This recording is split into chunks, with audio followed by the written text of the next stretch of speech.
This phone is not made in India. This phone is assembled in India. All the components of this phone are made in China. The network that has produced this phone is made in China, is owned by China. So every time we use a phone, every time we wear a Chinese shirt, a Bangladeshi shirt, every time we wear a pair of Chinese sneakers, we are paying a tax to China. Because some Chinese youngster is earning a salary to make or to produce that product. जब ज्यादा बुखार चढ़ जाता है तब लोग कुछ भी बोलते हैं, लेकिन इसके साथ साथ ज्यादा हताशा निराशा फैल जाती है तब भी बहुत कुछ बोलते हैं।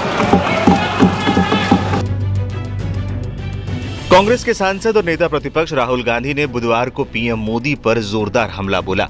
राष्ट्रपति के अभिभाषण पर पीएम मोदी के जवाबी भाषण को लेकर राहुल गांधी ने सोशल साइट एक्स पर हमला बोलते हुए कहा कि प्रधानमंत्री को यह स्वीकार करना चाहिए था कि मेक इन इंडिया एक अच्छी पहल होने के बावजूद विफल है। प्रधानमंत्री जी ने अपने भाषण में मेक इन इंडिया का जिक्र तक नहीं किया। मेक इन इंडिया पूरी तरह से फेल। राहुल गांधी ने अपने पोस्ट में लिखा, प्रधानमंत्री जी आपने अपने भाषण में मेक इन इंडिया का जिक्र तक नहीं किया। प्रधानमंत्री को यह स्वीकार करना चाहिए कि मेक इन इंडिया एक अच्छी पहल होने के बावजूद असफल है। 2014 में विनिर्माण जीडीपी के 5.3% से गिरकर 12.6% पर आ गया है, जो पिछले 60 वर्षों में सबसे कम है। भारत के युवाओं को नौकरी की सख्त जरूरत। राहुल गांधी ने अपने पोस्ट में आगे लिखा, भारत के युवाओं को नौकरी की सख्त जरूरत है। हाल के समय में कोई भी सरकार, चाहे यूपीए हो या एनडीए, इस राष्ट्रीय चुनौती का बड़े पैमाने पर सामना नहीं कर पाई है। हमें इस बात पर ध्यान देने की जरूरत है कि हमारे विनिर्माण क्षेत्र को किस चीज ने पीछे धकेल रखा है और इसे भविष्य की वैश्विक अर्थव्यवस्था में प्रतिस्पर्धी होने के लिए तैयार किया जाए। चीन हमसे 10 साल आगे।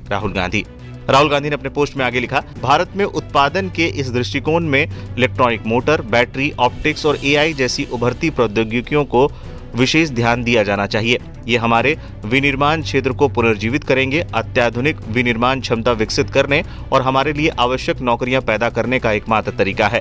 चीन हमसे 10 साल आगे है और उसके पास एक मजबूत औद्योगिक प्रणाली है। यही बात उन्हें हमें चुनौती देने का आत्मविश्वास देती है। उनके साथ प्रभावी ढंग से प्रतिस्पर्धा करने का एकमात्र तरीका हमारी उत्पादन प्रणालियों का निर्माण करना है और इसके लिए हमें दूरदर्शिता और रणनीति की आवश्यकता है।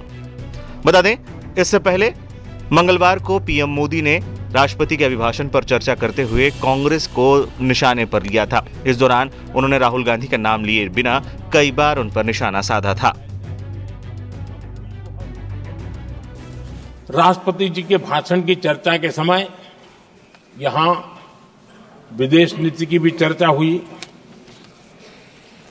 और कुछ लोगों को लगता है जब तक फॉरेन पॉलिसी नहीं बोलते तब तक वो मैच्योर नहीं लगते, इसलिए उनको लगता है फॉरेन पॉलिसी तो बोलना चाहिए फिर भले ही देश का नुकसान हो जाए। मैं ऐसे लोगों को जरा कहना चाहता हूं, अगर उन्हें सच में फॉरेन पॉलिसी सब्जेक्ट में रुचि है और फॉरेन पॉलिसी को समझना है और आगे जाकर के कुछ करना भी है, ये मैं शशि जी के लिए नहीं कह रहा हूं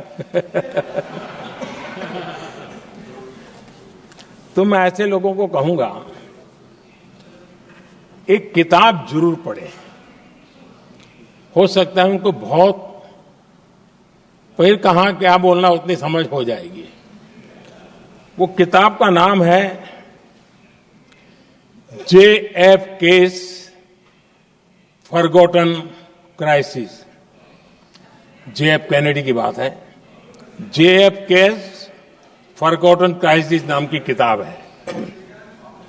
ये किताब एक प्रसिद्ध फॉरेन पॉलिसी स्कॉलर ने लिखी है और इसमें महत्वपूर्ण घटनाओं का जिक्र है। इस किताब में भारत के पहले प्रधानमंत्री और वो विदेश नीति को भी नेतृत्व करते थे। इस किताब में पंडित नेहरू और अमेरिका के तब के राष्ट्रपति जॉन एफ कैनेडी के बीच हुई चर्चाओं और निर्णयों का भी विस्तार से वर्णन है।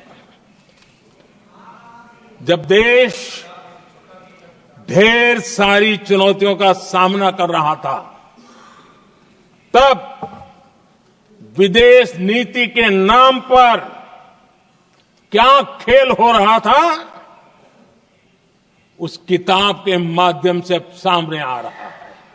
और इसलिए मैं कहूंगा कि जरा ये किताब पढ़िए।